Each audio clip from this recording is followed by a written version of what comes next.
Hello friends, welcome to the success Kendra. Friends देखिए, आज से हम लोग बिहार दरोगा के लिए एक नई शुरुआत कर रहे हैं। बिल्कुल एक ठोस शुरुआत कर रहे हैं। जी हाँ फ्रेंड्स, आज इस वीडियो में हम लोग एडुटेरिया का बिहार दरोगा का जो 2023 में वैकेंसी आने वाली है उसके लिए जो नया प्रैक्टिस बुक आया हुआ है वॉल्यूम 1, यहाँ पर आप देख सकते हैं।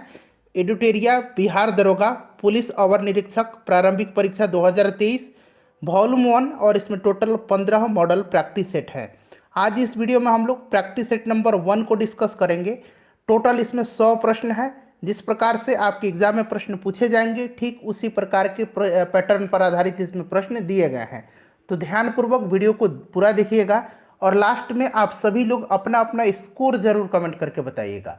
पूरा 15 सेट मैं यहाँ पर इस चैनल के माध्यम से आपको कंप्लीट करवा दूंगा और बिहार दरोगा की बहुत ही बढ़िया तरीके से तैयारी कराई जाती है। पिछले बार भी कराई गई थी और अब भी स्टार्ट कर दिया गया है 2023 की जो वैकेंसी आने वाली है उसके लिए। तो फटाफट चैनल को सब्सक्राइब कर लीजिए और जो बेल आइकन है, घंटी का निशान है, उसको जरूर दबा लीजिएगा ताकि जब भी बिहार दरोगा की जो नई भर्ती 2023 में आने वाली है उससे संबंधित कोई भी इंपॉर्टेंट वीडियो अपलोड किया जाए तो उसका नोटिफिकेशन सबसे पहले आपके पास पहुंच जाए। तो चलिए फ्रेंड्स, बिना देरी किए हुए सेशन आज का स्टार्ट करते हैं। पहले प्लीज़ वीडियो को लाइक कर दीजिए और जब सेशन समाप्त होगा तो इसे कम से कम एक ग्रुप में जरूर शेयर कर दीजिए। तो फ्रेंड्स, जैसे मैंने आपको बताया कि इस वीडियो में हम लोग एडुटेरिया का जो नया बिहार दरोगा का प्रैक्टिस बुक आया हुआ है जिसमें टोटल 15 प्रैक्टिस सेट्स दिए गए हैं। फ्रेंड्स, उसका सेट नंबर हम लोग 1 इस वीडियो में डिस्कस करेंगे। यहाँ पर देखिए टोटल 100 क्वेश्चन है, 200 मार्क्स है और 2 घंटे का समय दिया गया है। बिल्कुल आपके एग्जाम के जो पैटर्न है उसी पर आधारित इसमें प्रश्न दिए गए हैं। पहला प्रश्न पढ़ेंगे प्रैक्टिस सेट नंबर 1 का। सिंधु घाटी सभ्यता के बारे में इनमें से कौन सा कथन सत्य है, यानी कि इनमें से सही कथन आपको बताना है। अगर आपको आंसर पहले से पता है तो आप आंसर कमेंट में देकर के बताते चलिएगा। साथ ही साथ जो भी मैं एक्सप्लेन करूंगा उसको ध्यान से जरूर सुनिएगा। इससे क्या होगा कि एक प्रश्न के साथ साथ आपके 2 से 3 प्रश्न जो हैं कवर होते चलेंगे। अब यहाँ पर ध्यान दीजिएगा, सिंधु घाटी सभ्यता के बारे में इनमें से कौन सा कथन सत्य है। तो सत्य कथन जो है ये ऑप्शन ए हो जाएगा। सिंधु घाटी सभ्यता के लोग कपास को उत्पादन करने वाले पहले व्यक्ति थे। ठीक है, यहाँ के लोग कपास के साथ साथ गेहूं, जौ, बाजरा, चावल इन सब की खेती करते थे। सिंधु घाटी सभ्यता नगरीय सभ्यता थी। सिंधु घाटी के लोग जो थे यह भेड़, बकरी, भैंस इन सब जानवरों का पालन करते थे। ठीक है, चलिए नेक्स्ट क्वेश्चन कर लेंगे कि जैन धर्म के 3 रत्न जिसको कि त्रिरत्न कहा जाता है उसमें शामिल है। तो आपको पता है कि ये कौन कौन से त्रिरत्न है जैन धर्म के। तो सम्यक दर्शन जिसका मतलब होता है सही विश्वास, सम्यक ज्ञान यानी कि सही ज्ञान, सम्यक आचरण यानी कि सही आचरण। तो ऑप्शन नंबर यहाँ पर देखिएगा, सही विश्वास, सही ज्ञान, सही आचरण। सम्यक दर्शन, सम्यक ज्ञान और सम्यक आचरण ये जैन धर्म के त्रिरत्न हैं, ध्यान रखना है आपको। चलिए उसके बाद देखिएगा कि चोल अभिलेखों के अनुसार जैन संस्थानों को दान में दी जाने वाली भूमि को कहा जाता था। तो फ्रेंड्स, इनको क्या कहा जाता था? तो इनको कहा जाता था पल्ली छंदम। पल्ली छंदम इनको कहा जाता था। Option number B right answer इसका हो जाएगा। अच्छा, गैर ब्राह्मण जमींदारों की जो भूमि थी उनको कहा जाता था वेला बगाई। ठीक है, उपहार स्वरूप जो ब्राह्मणों को कर मुक्त भूमि दी जाती थी उसको कहा जाता था ब्रह्मदेव। और फ्रेंड्स, जो स्कूलों के अनुरक्षण के लिए जो दिया जाता था उसको साला भोग कहा जाता था। चलिए नेक्स्ट क्वेश्चन कर लेंगे कि विशाख दत्त द्वारा रचित मुद्रा राक्षस कौन सी भाषा में लिखी गई। सबसे पहले तो आपको याद रखना है कि मुद्रा राक्षस जो है इसको लिखा किसने है, तो यह कृति विशाख दत्त की है। फ्रेंड्स, मैं आपको बता देना चाहता हूं कि अब तक बिहार दरोगा में जितने भी प्रश्न पूछे गए हैं उनको मैंने सब्जेक्ट वाइज आपको कवर कराया हुआ है। हिस्ट्री का अलग, पॉलिटी का अलग, ज्योग्राफी का अलग और साइंस का मैंने अभी रिसेंटली आपको कवर करवाया हुआ है। जरूर देख लीजिएगा, लिंक आपको डिस्क्रिप्शन बॉक्स में मिल जाएगा। तो देखिए राइट आंसर इसका क्या हो जाएगा, करेक्ट आंसर इसका संस्कृत हो जाएगा, ऑप्शन नंबर सी। ठीक है, देखिए यह जो ग्रंथ है इसमें चंद्रगुप्त मौर्य के विषय में विस्तृत जानकारी दी गई है। इस नाटक में चंद्रगुप्त मौर्य को वृषल तथा कुलहीन कहा गया है। चलिए उसके बाद देखिएगा, निम्नलिखित में से किस शासक के शासनकाल में भारत का पहला मुद्रा रुपया मुद्रित हुआ। तो सही आंसर इसका शेर शाह सूरी हो जाएगा। Option number B correct answer हो जाएगा, शेर शाह सूरी। चलिए उसके बाद देखिएगा कि निम्नलिखित में से किसके शासनकाल में मुगलों और मराठों के बीच द्वंद्व प्रारंभ। अब यहाँ पर देखिए प्रश्न को जरा ठीक से पढ़ेंगे। यहाँ पूछा गया किसके शासनकाल में मुगलों और मराठों के बीच द्वंद्व प्रारंभ हुआ। द्वंद्व प्रारंभ जो हुआ, ये प्रारंभ अगर हम प्रत्यक्ष रूप से बात करें तो औरंगजेब के शासनकाल में हुआ, लेकिन सर्वप्रथम शाहजहां के शासनकाल में शिवाजी के नेतृत्व में मराठों ने मुगलों पर आक्रमण किया था। लेकिन द्वंद्व प्रारंभ हुआ प्रत्यक्ष रूप से किसके समय में, तो फ्रेंड्स ये आपका औरंगजेब हो जाएगा। Option number D correct answer हो जाएगा। चलिए उसके बाद देखिए भारत के किस गवर्नर जनरल को स्थानीय स्वशासन का पिता यानी कि जनक कहा जाता है, तो आपको पता होगा राइट आंसर लॉर्ड रिपन हो जाएगा। लॉर्ड रिपन जो था इसी ने सर्वप्रथम जो है फ्रेंड्स, इसी के शासनकाल में कारखाना अधिनियम यानी कि पहला कारखाना अधिनियम जो है इसी के समय जो है पारित हुआ था, और इसको जो है स्थानीय स्वशासन का जनक कहा जाता है, ध्यान रखना आपको, ठीक है।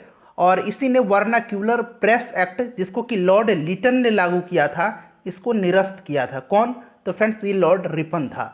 चलिए उसके बाद देखिएगा कि ब्रिटिश साम्राज्य में अवध का विलय हुआ था, तो अवध का विलय जो है 1856 में हुआ था, डलहौजी ने किया था, और उस पर जो है कुशासन का आरोप लगा करके अवध को ब्रिटिश साम्राज्य में मिला लिया गया था, और उस समय अवध का नवाब वाजिद अली शाह था, ठीक है। इसको भी आप ध्यान रखिएगा, 1856 हो जाएगा। नेक्स्ट क्वेश्चन है कि निम्नलिखित में से किसने बंगाल के विभाजन 1905 के विरोध में हुए आंदोलन का नेतृत्व किया था। ध्यान से सुनिएगा, देखिए 20 जुलाई 1905 को बंगाल विभाजन की निर्णय की घोषणा की गई थी। 7 अगस्त 1905 को कलकत्ता के टाउन हॉल में एक ऐतिहासिक बैठक आयोजित हुई थी जिसमें स्वदेशी आंदोलन की घोषणा की गई। 16 अक्टूबर 1905 को बंगाल विभाजन प्रभावी हुआ था, और इसी दिन पूरे बंगाल में शोक दिवस मनाया गया।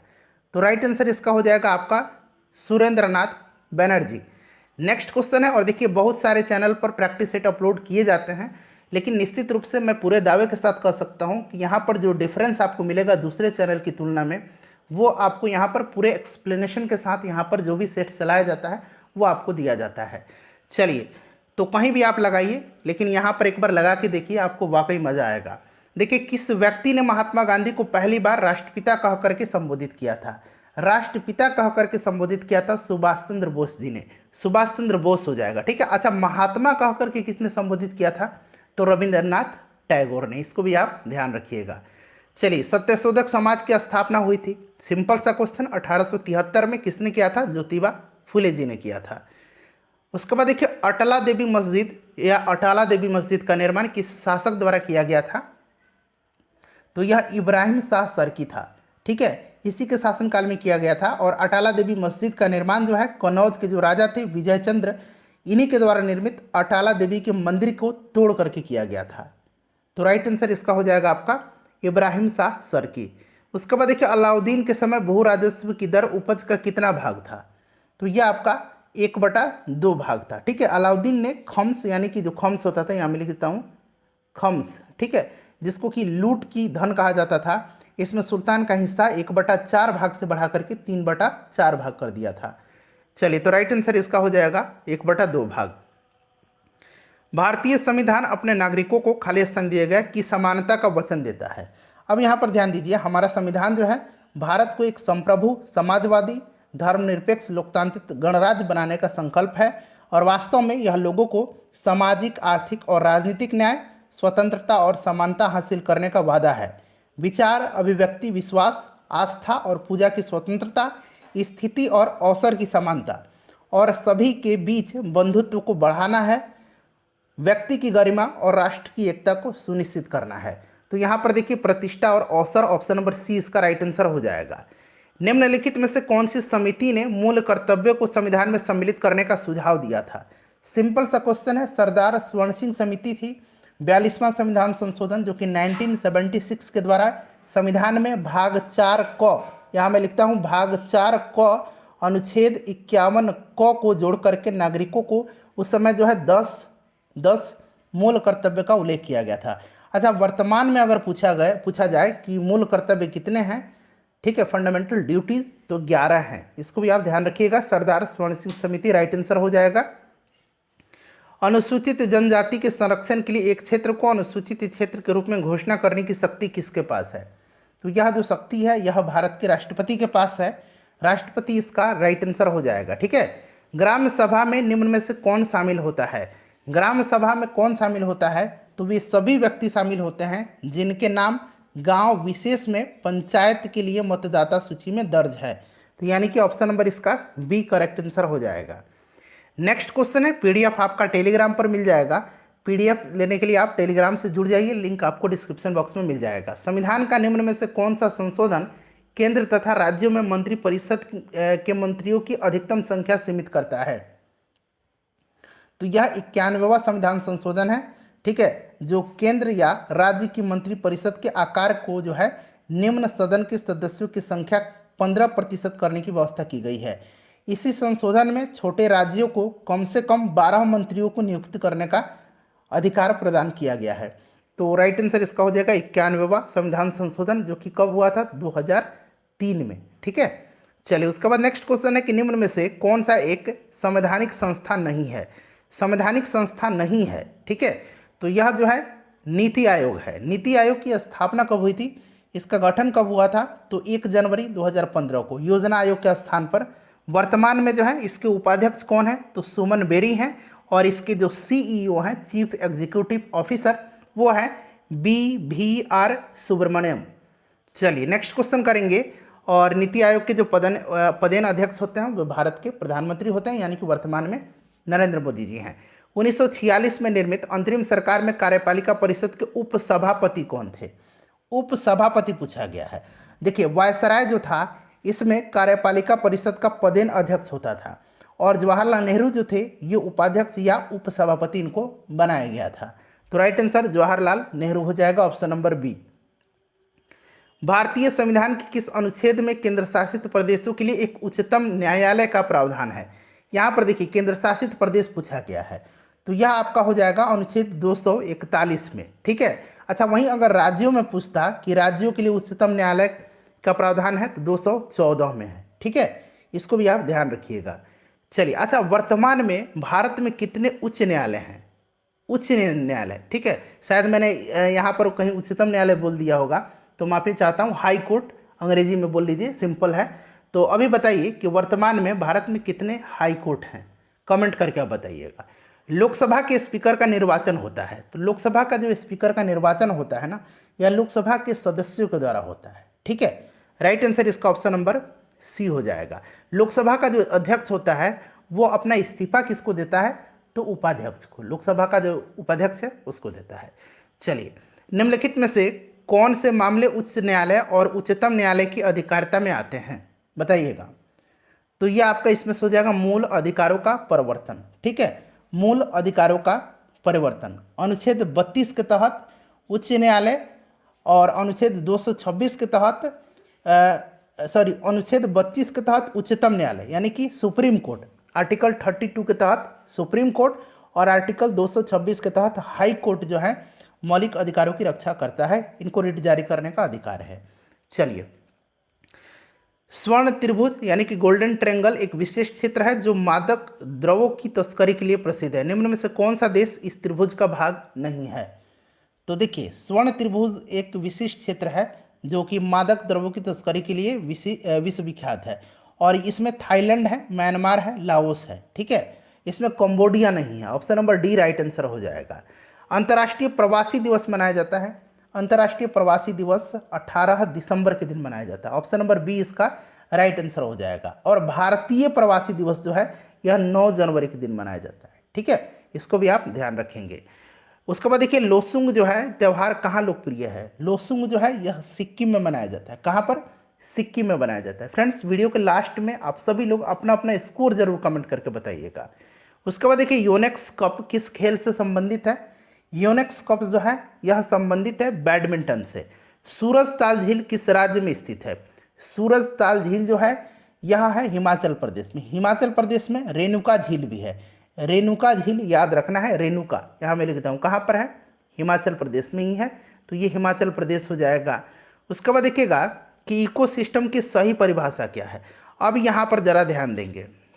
देखिए, यहाँ पर आपको पहले 2 ऑप्शन मिल जाएंगे, ये ए और बी, इनको ध्यान से पढ़ लीजिएगा। फिर यहाँ पर नीचे आइए, यहाँ पर ये रिपीट हो गया है, यहाँ से देखिए, यहाँ पर सी और डी ऑप्शन है। तो मैं राइट आंसर आपको बता देता हूँ। इकोसिस्टम का ऑप्शन डी इसका करेक्ट आंसर हो जाएगा, जीव समुदाय और उसके वातावरण का संतुलित तंत्र। ठीक है, चलिए आगे बढ़ेंगे, नेक्स्ट क्वेश्चन कर लेंगे। और पारिस्थितिकी तंत्र की जो संकल्पना है सर्वप्रथम टांसले के द्वारा, एजी टांसले, यहाँ मैं लिखता हूँ एजी टांसले। ठीक है, टांसले मैंने लिख दिया एजी टांसले। ठीक है, याद रखेंगे, इन्हीं के द्वारा 1935 में किया गया था। पारिस्थितिकी संतुलन बनाए रखने के लिए भारत में वन्य क्षेत्र कितने प्रतिशत में होने चाहिए? तो 33.33% राइट आंसर हो जाएगा। नेक्स्ट क्वेश्चन है कि एपीफाइट्स पौधे बहुत अधिक विकसित होने वाले पौधे हैं जो अन्य पौधे पर निर्भर रहते हैं, क्यों? बताइए राइट आंसर। तो करेक्ट आंसर हो जाएगा यांत्रिक मदद के हेतु। एपीफाइट्स पौधे वे पौधे होते हैं जो आश्रय के लिए अन्य वृक्षों पर निर्भर होते हैं। ठीक है, लेकिन पोषक तत्वों के लिए इस पर निर्भर नहीं होते हैं। ये पौधे वर्षा जल, वायु और अन्य जो स्रोत हैं उनसे अपना पोषक तत्व प्राप्त करते हैं। उसके बाद देखिए निम्नलिखित में से सुमेलित कौन सा इसमें से नहीं है? अच्छा, सिमलीपाल। सबसे पहले देखिए यहाँ पर जयमंडल आरक्षित क्षेत्र है। सिमलीपाल कहाँ पर है? पहले आप नोट कीजिए, उड़ीसा में है। कंचनजंगा सिक्किम में है। नोकरेक मेघालय में है। पन्ना जो है यह मध्य प्रदेश में है। ठीक है, अब इसकी स्थापना वर्ष पूछा गया है, तो कंचनजंगा 2002 नहीं होगा, कंचनजंगा जो हो जाएगा ये 2000। ठीक है, तो इसको पूछा गया है कि नहीं है सुमेलित, ऑप्शन नंबर बी। ठीक है, बाकी सुमेलित हैं। चलिए आगे बढ़ेंगे, नेक्स्ट क्वेश्चन कर लेंगे कि क्षेत्रीय भाषा में निर्णय प्रकाशित करने वाला पहला हाईकोर्ट कौन सा है? तो यह हाईकोर्ट जो है केरल का हाईकोर्ट है। ठीक है, Kerala high court, option number A. किस राज्य सरकार द्वारा स्वास्थ्य ऐप जारी किया गया है? SHWAS, बताइएगा। तो यह तमिलनाडु सरकार के द्वारा जो है स्वच्छता कर्मचारियों और उनके परिवार के सदस्यों के कल्याण के हेतु यह ऐप जारी किया गया है, तमिलनाडु। चलिए नेक्स्ट क्वेश्चन कर लेंगे कि हाल ही में संगम नौसेना अभ्यास का आयोजन भारत ने किस देश के साथ किया है? तो भारत ने किया है अमेरिका के साथ। ठीक है, अमेरिका के साथ किया है, 2022 में गोवा में संपन्न हुआ। यह एक नौसैन्य अभ्यास है, इन सबको आप ध्यान रखेंगे। अंतर्राष्ट्रीय श्रम संगठन ILO इंटरनेशनल लेबर ऑर्गेनाइजेशन में शामिल होने वाला 187वां देश कौन सा है? रिपब्लिक ऑफ टोंगा, जो कि दक्षिण प्रशांत महासागर में स्थित है, रिपब्लिक ऑफ टोंगा। ठीक है, ध्यान रखेंगे, option number B right answer हो जाएगा। अगर हम बात करें ILO के बारे में, तो स्थापना वर्ष इसका 1919 है। ठीक है, हेडक्वार्टर इसका जेनेवा में है, स्विट्जरलैंड के जेनेवा में। ठीक है, वर्तमान में इसके डायरेक्टर जनरल गिलबर्ट होंगबो है। गिलबर्ट होंगबो, यहाँ मैं लिखता हूँ होंगबो। ठीक है, गिलबर्ट होंगबो। चलिए आगे बढ़ेंगे, नेक्स्ट क्वेश्चन कर लेंगे कि विश्व हिंदी सम्मेलन 2023 जिसका आयोजन फिजी में किया गया है, ध्यान रखना कहाँ किया गया? फिजी में। अच्छा, फिजी की राजधानी कहाँ है? तो सुआ है। फिजी की राजधानी सुआ है, याद रखिएगा, फिजी में किया गया था। इसमें भारत की तरफ से किसने प्रतिनिधित्व किया था? तो ये भारत के जो विदेश मंत्री हैं S जयशंकर, इन्होंने किया था। S जयशंकर राइट आंसर हो जाएगा। उसके बाद देखिए भारत सरकार ने भूकंप प्रभावित क्षेत्र देश तुर्की तथा सीरिया की मदद के लिए कौन सा ऑपरेशन चलाया था? इस ऑपरेशन का नाम जो है ये पूछा गया है। तो भारत सरकार ने बचाव एवं सहायता हेतु NDRF की टीम टर्की और सीरिया भेजा था, और इस ऑपरेशन का नाम रखा था दोस्त, ऑपरेशन दोस्त। ठीक है, option B. Global fire power index 2023 में कौन सा देश प्रथम स्थान पर है? अच्छा, ये जो इंडेक्स जो है ना, यह मिलिट्री स्ट्रेंथ को दर्शाता है। पहले स्थान पर इसमें अमेरिका है, दूसरे स्थान पर रसिया, तीसरे पर चाइना और भारत चौथे स्थान पर है। अमेरिका इसका राइट आंसर हो जाएगा, भारत चौथे स्थान पर है, इसको भी आप ध्यान रखिएगा। चलिए उसके बाद देखिएगा कि वित्त वर्ष 2023-24 के दौरान देश का GDP विकास दर कितना रहने का अनुमान है? तो यह अनुमान जो है 6 से 6.8% रहने का अनुमान है, option number B right answer हो जाएगा। उसके बाद देखिए दूध उत्पादन में भारत का स्थान विश्व में कौन सा है? तो वैश्विक दूध उत्पादन में भारत का स्थान पहला है। भारत विश्व में कुल दूध उत्पादन का लगभग 25% योगदान करता है, पहला स्थान हो जाएगा। अर्जुन पुरस्कार 2022 से सम्मानित सुश्री अंशु का संबंध जो है किस खेल से है? तो ये अंशु जो है ये संबंधित है कुश्ती से, ध्यान रखिएगा, इंपॉर्टेंट क्वेश्चन है। ग्रैमी पुरस्कार 2023 हेतु किसे एल्बम ऑफ द ईयर चुना गया है? एल्बम ऑफ द ईयर चुना गया है हैरी हाउस। ठीक है, हैरी हाउस को, ऑप्शन नंबर 20 का राइट आंसर हो जाएगा। वहीं अगर पूछेगा कि सॉन्ग ऑफ द ईयर किसको चुना गया है, तो यह जस्ट लाइक डैट को दिया गया है। सॉन्ग ऑफ द ईयर का अवार्ड जस्ट लाइक डैट को दिया गया है। चलिए, प्रसिद्ध पुस्तक विक्ट्री सिटी के लेखक कौन है? तो सलमान रुश्दी हैं। Salman Rushdie option number A right answer हो जाएगा। मिडनाइट चिल्ड्रन, ठीक है, द सैटेनिक वर्सेस, इन सब की जो पुस्तक है ये इन्हीं की पुस्तक है। उसके बाद देखिएगा कि विश्व कैंसर दिवस 2023 का थीम क्या है। विश्व कैंसर दिवस मनाया जाता है प्रत्येक वर्ष 4 फरवरी के दिन, 4 फरवरी के दिन मनाया जाता है। इसका थीम है close the care gap, close the care gap. उसके बाद देखिएगा कि स्टैचू ऑफ नॉलेज को स्थापित किया गया है। स्टैचू ऑफ नॉलेज जो है यह महाराष्ट्र के लातूर में जो है इसको स्थापित किया गया है। यह बाबा साहब अम्बेडकर की प्रतिमा है, लगभग 70 फुट की ऊंचाई है इसकी। तो यह आपका हो जाएगा राइट आंसर इसका महाराष्ट्र में, ठीक है। चलिए ऑप्शन नंबर इसका ए राइट आंसर हो जाएगा। जनवरी 2023 में आए रिपोर्ट के अनुसार 2022 में भारत का सबसे प्रदूषित शहर कौन सा है। तो यह शहर जो है यह नई दिल्ली है, ठीक है, नई दिल्ली हो जाएगा। निम्नलिखित प्रश्नों में कौन सा सुमेलित नहीं है, यहाँ बताइए कौन सा सुमेलित नहीं है। यहाँ पर राज्यपाल दिया गया है और राज्य दिया गया है, बताइएगा। राइट आंसर इसका हो जाएगा option number D Maharashtra, Ganesh Lal, ठीक है, ये गलत है। महाराष्ट्र के नए राज्यपाल रमेश बैस बने हैं। कौन बने हैं? रमेश बैस बने हैं। चलिए उसके बाद देखिएगा कि हाल ही में तुलसीदास बलराम का निधन हो गया। तुलसीदास बलराम का, इनका संबंध किस क्षेत्र से था? तुलसीदास बलराम भारत के प्रसिद्ध फुटबॉलर थे, ठीक है। तो यह आपका हो जाएगा खेल से। भारतीय प्रतिस्पर्धा आयोग के नए अध्यक्ष कौन बने हैं, बताइए। तो ये बनी है संगीता वर्मा। कौन बनी है? संगीता वर्मा बनी है। राइट आंसर हो जाएगा संगीता वर्मा। उसके बाद देखिए अंतर्राष्ट्रीय धर्म धम सम्मेलन का उद्घाटन कहाँ किया गया? तो फ्रेंड्स यह किया गया कहाँ पर? तो भोपाल में, ठीक है। 7वां धर्म धर्म सम्मेलन का उद्घाटन जो है राष्ट्रपति द्रौपदी मुर्मू जी के द्वारा किया गया। कहाँ पर? तो आपको याद रखना है भोपाल में, ठीक है। राइट आंसर इसका हो जाएगा यहाँ पर भोपाल। उसके बाद देखिए हाल ही में दयानंद सरस्वती की कौन सी जयंती मनाई गई? तो यह 200वां जयंती इनकी मनाई गई। Option number B right answer हो जाएगा दयानंद सरस्वती। 1875 में इन्होंने आर्य समाज की स्थापना किया था। वेदों की ओर लौटो का नारा किसने दिया था, जरा आप कमेंट करके बताइए।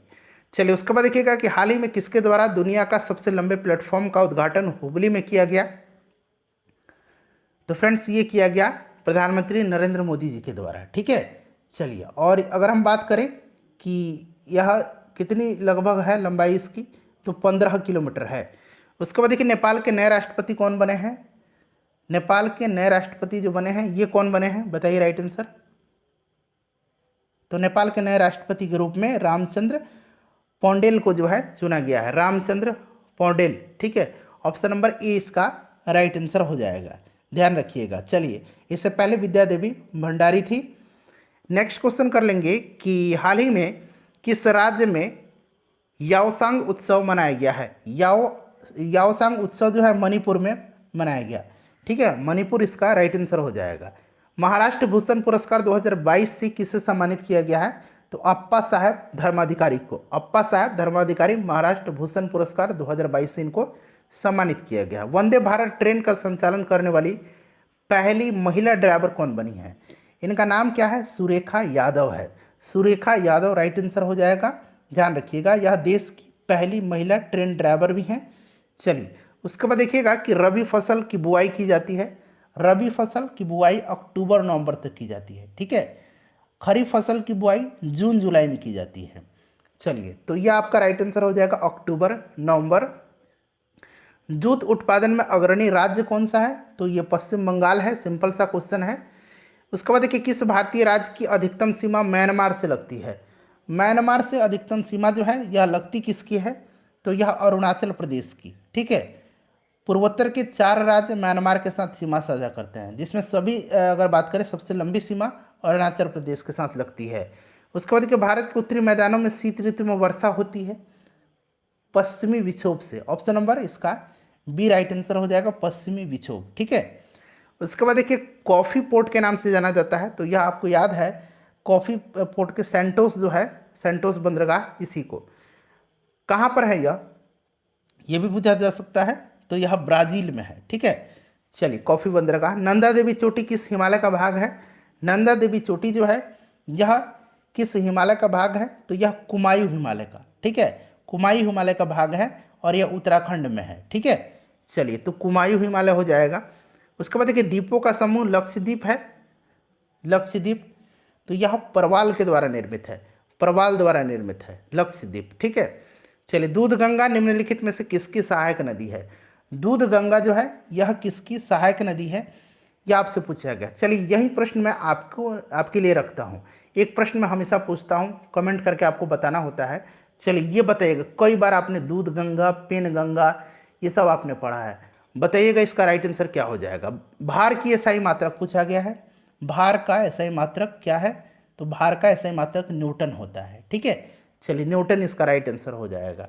अच्छा, यहाँ पर ग्राम जो दिया गया है, ग्राम, किलोग्राम और डाइन। ठीक है, चलिए आगे बढ़ेंगे, नेक्स्ट क्वेश्चन कर लेंगे।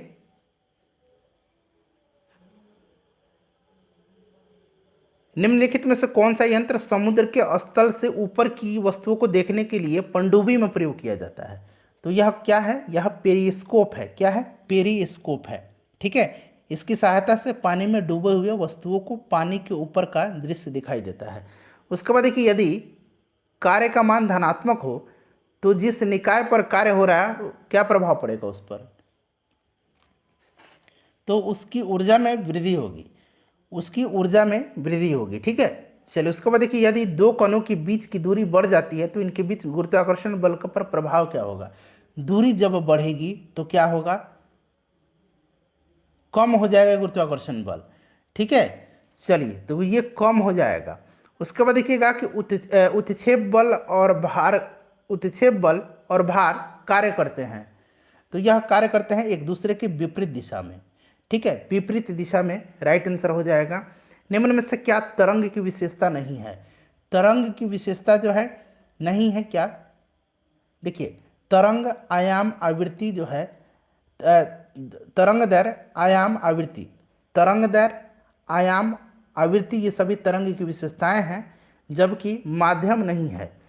उसके बाद देखिएगा कि निम्नलिखित में से कौन सा विकल्प रासायनिक परिवर्तन है?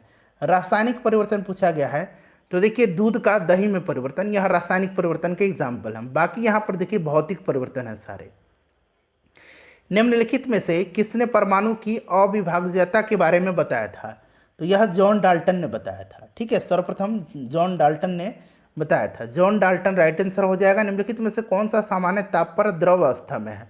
द्रव अवस्था में जो है यह गैलियम है। ठीक है, गैलियम है। अच्छा, इसका सिंबल क्या होता है गैलियम का? तो ये Ga होता है। ठीक है, याद रखिएगा। चलिए गैलियम हो जाएगा। उसके बाद नेक्स्ट क्वेश्चन है कि निम्नलिखित में से कौन सा किसी धातु का इलेक्ट्रॉनिक विन्यास नहीं है? अब यहाँ पर देखिए 2 1 यानी कि 3 यहाँ पर देखिए एटॉमिक नंबर है, यह किसका होता है? तो यह आपको पता है लिथियम का होता है। 2 6 8 ये ऑक्सीजन का होता है। 8 2 10 1 11 जो है यह सोडियम का होता है। 8 2 10 और 3 13 यह एल्युमिनियम का होता है। तो लिथियम, सोडियम और एल्युमिनियम ये धातु हैं, जबकि ऑक्सीजन जो है यह गैस है। वही पूछा गया है कौन सा विन्यास जो है किसी धातु का इलेक्ट्रॉनिक विन्यास नहीं है, नहीं पूछा गया है।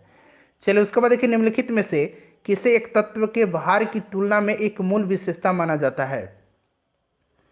तो इसका करेक्ट आंसर हो जाएगा परमाणु क्रमांक। ठीक है, परमाणु क्रमांक यानी कि एटॉमिक नंबर। उसके बाद देखिए, ऑक्सीकरण प्रतिक्रिया में निम्नलिखित में से क्या होता है? तो इसमें इलेक्ट्रॉन की कमी होती है। इलेक्ट्रॉन की कमी राइट आंसर हो जाएगा। चलिए उसके बाद नेक्स्ट क्वेश्चन है कि यदि किसी लवण का पीएच मान 0 है तो वह, खाली स्थान दिया गया, क्या लवण होता है? तो जब भी 0 है इसका मतलब पूछा गया है, बताइए। तो वह एक सशक्त एसिड और कमजोर बेस होता है। ठीक है, सशक्त अधिक स्ट्रॉन्ग एसिड और वीक बेस होता है। चलिए तो राइट आंसर इसका क्या हो जाएगा? ऑप्शन नंबर यहाँ पर ए हो जाएगा। ठीक है, चलिए नेक्स्ट क्वेश्चन कर लेंगे कि जलीय विलयन में किसी अम्ल या क्षार में क्या परिवर्तन होता है? तो क्षार जल में जो है OH माइनस आयन प्रदर्शित करता है। यहाँ पर देखिए क्षार जल में OH माइनस आयन जो है प्रदर्शित करता है। ऑप्शन नंबर यहाँ पर ए राइट आंसर हो जाएगा। चलो उसके बाद देखिएगा कि उस निष्क्रिय गैस का क्या नाम है जिसे आधुनिक आवर्त सारणी के पहले आवर्त में रखा गया है? सिंपल सा क्वेश्चन है। निष्क्रिय गैस हीलियम, और कौन कौन से हैं? नियोन है, आर्गन, क्रिप्टन, जेनन, रेडॉन है। तो इसमें से हीलियम जो है राइट आंसर हो जाएगा इसका। चलिए उसके बाद देखिएगा कि अधातुओं का व्यापक उपयोग निम्नलिखित में से किसमें होता है? तो अधातु का व्यापक उपयोग उर्वरक में पौधे की बेहतर वृद्धि के लिए खाद के रूप में किया जाता है। उसके बाद कास्टिक सोडा का रासायनिक नाम, कास्टिक सोडा का रासायनिक नाम क्या होता है? सोडियम हाइड्रोक्साइड होता है। ठीक है, सोडियम हाइड्रोक्साइड राइट आंसर हो जाएगा। उसके बाद देखिएगा कि हेमेटोलॉजी का अध्ययन निम्नलिखित में से किससे संबंधित है? तो हेमेटोलॉजी का अध्ययन रक्त से संबंधित है, रक्त इसका राइट आंसर हो जाएगा। ठीक है, चलिए उसके बाद नेक्स्ट क्वेश्चन कर लेंगे कि पानी की कमी के कारण कोशिका के संकुचित भित्ति से अलग होने की प्रक्रिया जो है उसको क्या कहा जाता है? ये जो प्रक्रिया है इसको कहा जाता है प्लाज्मोलिसिस, इसको प्लाज्मोलिसिस कहा जाता है। हमारे शरीर में वसा संचायक ऊतक कौन सा है? तो यह जो है यह एडिपोज ऊतक है। एडिपोज ऊतक अस्थायी ऊतकों के निर्माण के लिए एक अस्थायी संरचना, आकार और क्रिया अपनाने की प्रक्रिया को कहा जाता है। तो यह क्या कहा जाता है? विभेदन, विभेदन है। उसके बाद देखिए पादपों में सबसे प्रचुर मात्रा में उपस्थित तत्व कौन सा है? तो यह कार्बन है। ऑप्शन नंबर सी इसका राइट आंसर हो जाएगा, कार्बन। ठीक है, जबकि पत्तियों में जो लीफ है उनमें प्रचुर मात्रा में मैग्नीशियम पाया जाता है। उसके बाद देखिए निम्नलिखित में से किसने सजीव वस्तुओं के लक्षणों के अनुवांशिक के सिद्धांतों का प्रतिपादन में योगदान दिया था? तो ये कौन है? ग्रेगर जॉन मेंडल हैं। तो यहाँ पर देखिए ग्रेगर मेंडल दिया गया है, अनुवांशिकता का जनक कहा जाता है इनको, ध्यान रखिएगा। चलिए उसके बाद देखिएगा कि जोंक जो होता है यह निम्नलिखित में से किस संघ से संबंधित है? जोंक एनलिडा में आता है। ठीक है, एनलिडा में, एनलिडा राइट आंसर हो जाएगा। उसके बाद देखिएगा कि निम्नलिखित में से किसमें होमोडोंट दांत पाए जाते हैं? होमोडोंट दांत जो है यह पाया जाता है मछली में, इसमें से मछली में हो जाएगा होमोडोंट। ठीक है, स्तनधारी में अगर पूछेगा तो स्तनधारी में दांत थिकोडोंट पाए जाते हैं, थिकोडोंट, हेट्रोडोंट और ज़्यादातर इसमें डाइफियोडोंट पाए जाते हैं। तो यहाँ मछली हो जाएगा। मनुष्य के पाचन तंत्र में उत्सर्जित अम्ल कौन सा होता है? सिंपल सा क्वेश्चन है, HCl इसका नाम है, यानी कि हाइड्रोक्लोरिक अम्ल है। निम्नलिखित में से कौन सा रोग विषाणु जनित नहीं है? विषाणु यानी कि वायरस। तो यहाँ पर देखिए चेचक वायरस से होता है, इन्फ्लुएंजा वायरस से होता है, खसरा वायरस से होता है। तपेदिक जो है यह जीवाणु से होता है, यानी कि बैक्टीरिया से होता है। तो ऑप्शन नंबर बी इसका राइट आंसर हो जाएगा। 1949 में भारत सरकार द्वारा नियुक्त राष्ट्रीय आय समिति का अध्यक्ष निम्नलिखित में से कौन था? तो उस समय पीसी महालनोबिस थे 1949 में। ठीक है, पीसी महालनोबिस। ठीक है, चलिए तो पीसी महालनोबिस राइट आंसर हो जाएगा। उसके बाद देखिए national academy of agriculture research management स्थित है, यह स्थित है कहाँ पर? तो फ्रेंड्स यह हैदराबाद में स्थित है। National academy of agriculture research management Hyderabad में है। उसके बाद देखिए निम्नलिखित में से यहाँ पूछा गया कि कीमत सूचकांकों में से केंद्र सरकार के कर्मचारियों की मजदूरी में क्षतिपूर्ति हेतु किसका प्रयोग किया जाता है? तो यह किया जाता है इसमें से औद्योगिक कर्मियों के लिए उपभोक्ता कीमत सूचकांक। ठीक है, चलिए अंग्रेजी में इसको कहा जाता है CPI-IW। ठीक है, तो ऑप्शन नंबर इसका बी राइट आंसर हो जाएगा। अब यहाँ पर देखिएगा 96 से लेकर के 100 तक में मैथ रीजनिंग के प्रश्न है। फटाफट मैं इसका आंसर बता देता हूँ, तब तक फ्रेंड्स आप क्या कीजिए अपना स्कोर कमेंट करके बता दीजिएगा। ठीक है, चलिए करेक्ट आंसर इसका हो जाएगा 2:3। उसके बाद देखिए 97 का जो करेक्ट आंसर हो जाएगा ये आपका 15 मिनट हो जाएगा। 98 का देख लीजिए राइट आंसर, ये आपका 4 हो जाएगा। 99 का जो करेक्ट आंसर हो जाएगा ये आपका 18,400 रुपया हो जाएगा। और आखिरी क्वेश्चन जो है 100 नंबर, इसका करेक्ट आंसर जो है आपका 1,800 रुपया हो जाएगा।